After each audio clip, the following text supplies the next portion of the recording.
Module 1, Chapter 1. What is intuition and why is it important? What is intuition? Most people say it's a gut feeling. Other people call it a nudge of inspiration.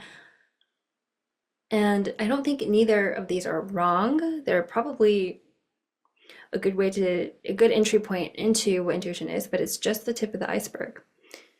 Intuition, in its essence, is a form of subtle energetic communication, and it serves as the language of the soul.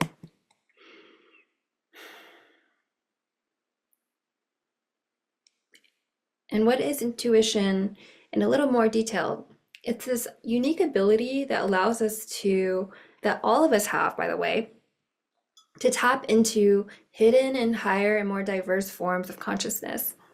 And whether you perceive this as a part of yourself or as a part of the greater universal whole, often referred to as source, source consciousness, God, the all that is, it is a connection point to that.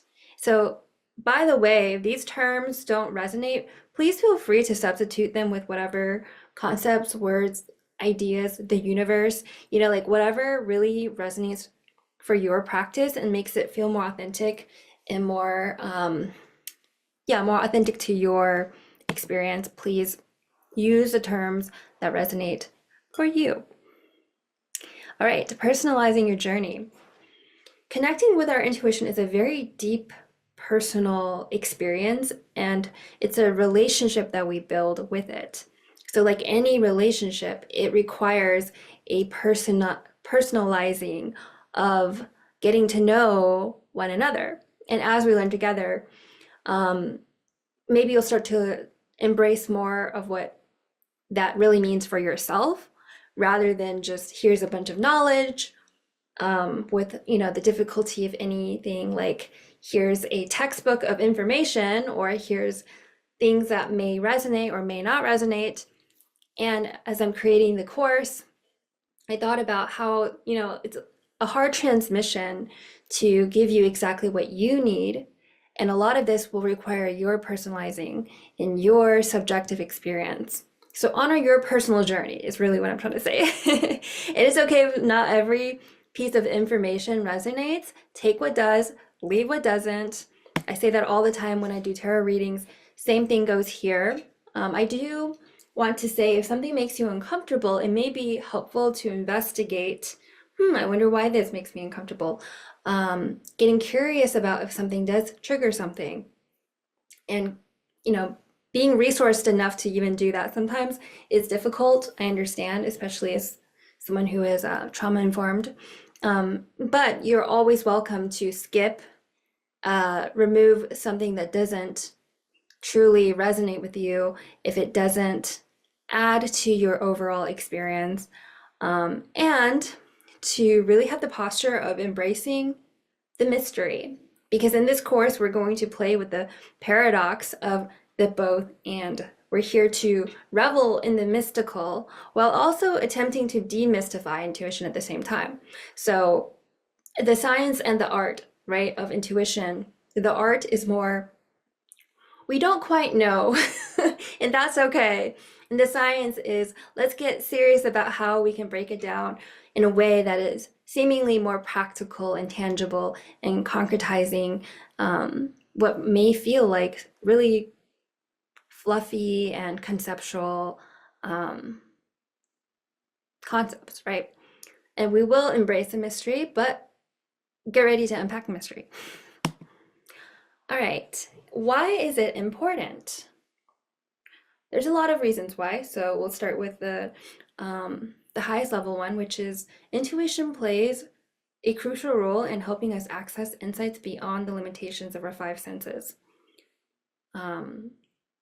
Our basic human perceptions can restrict our understanding, but by tapping into our extrasensory skills,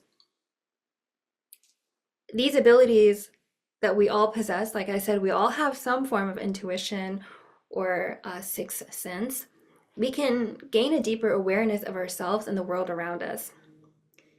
And wisdom is applying and integrating different forms of knowing that makes way for more holistic decision making. And this is where we have access.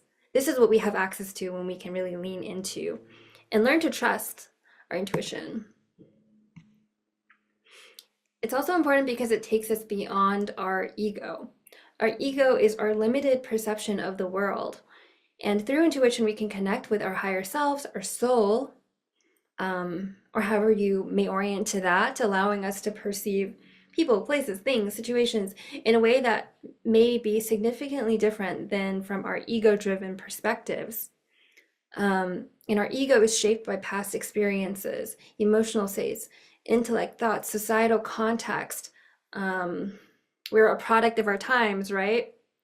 But intuition helps us bridge the gap, offering clarity and insights that transcend the programs and the limitations and the, as I would even call it, the many layers of oppressive programs and interlocking systems of oppressive harm that we are born into in this in this matrix, right?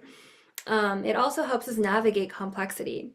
And in today's increasingly complex landscape, characterized by automation and AI and all the things. I mean, I can go on here, but intuition serves as an essential piece of, or a form of discernment to know what our truth is versus someone else's truth, which, seems like it's harder and harder to really know with a world that feels like it's losing touch of reality by the day. So intuition is something that helps us reconnect to our deepest truths. And by cultivating our intuitive abilities, we can better adapt to these collective changes and awaken the wisdom that lies within. Intuition is also the foundation to unlock your spiritual gifts, enhance creativity, master vital life force energy, connect with your spirit realm, communicate directly with your guides, and lead a fulfilling soul-aligned life. Who doesn't love that? Who wouldn't want that? Wouldn't you want that? But yeah, this is all because intuition is the kind of the thing that holds all of those things together. And it is, again, it's a valuable skill that you can, one of the most valuable skills, I think.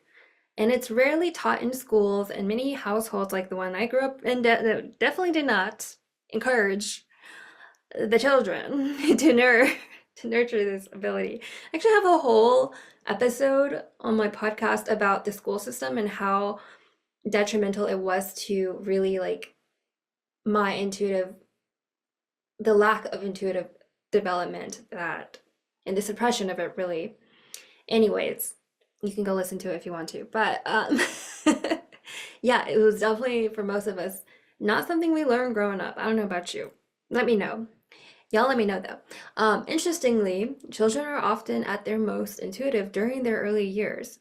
And this is often where children should be encouraged to blossom.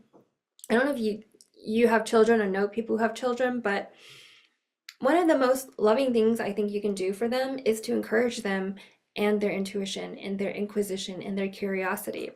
But big but here, societal conditioning frequently leads them to suppress this natural gift as they grow.